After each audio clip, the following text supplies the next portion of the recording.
అద్భుతాలు చేయి దేవుడు మన మధ్యలో ఉన్నాడు పిల్లారా. 1 పేతురు 5వ అధ్యాయం 7వ వచనంలో ఏమని సెలవిస్తా ఉందంటే పిల్లారా, చింతించవద్దు, మీరు చింతపడొద్దు, దేని విషయంలో చింతపడొద్దు. యోహాను పత్రికలో కూడా 3వ అధ్యాయం అద్భుత మాటలు సెలవిస్తామండి.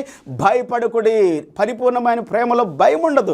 దేవుని ప్రేమించండి, దేవుని వాక్యాన్ని ప్రేమించండి, దేవుని సన్నిధిని ప్రేమించండి, దేవుని మాటలు ప్రేమించండి, అవి ఆశీర్వాదకరంగా మార్చబడతాయి. భయపడొద్దు, ధైర్యంగా ఉండండి, యేసయ్య బోధన మాత్రమే వినండి పిల్లారా.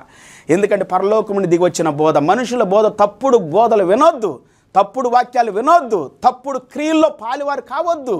మీ జీవితాన్ని పతనం చేసుకోవద్దు, పాడు చేసుకోవద్దు. రక్షణ ప్రాముఖ్యమైనటువంటిది. మనకిచ్చిన జీవము యేసు క్రీస్తు ద్వారా ఇచ్చిన జీవాన్ని మనం ఆయన రాకడ వరకు కాపాడుకోవాలి పిల్లారా. మన ప్రాణము, మన ఆత్మ, మన దేహం కాపాడబడును గాక. మీ జీవితాలు దీవెనకరంగా మార్చబడును గాక. ఆహ్లాదకరమైనటువంటి, ఆశీర్వాదకరమైన హితబోధ మీకు కలుగును గాక.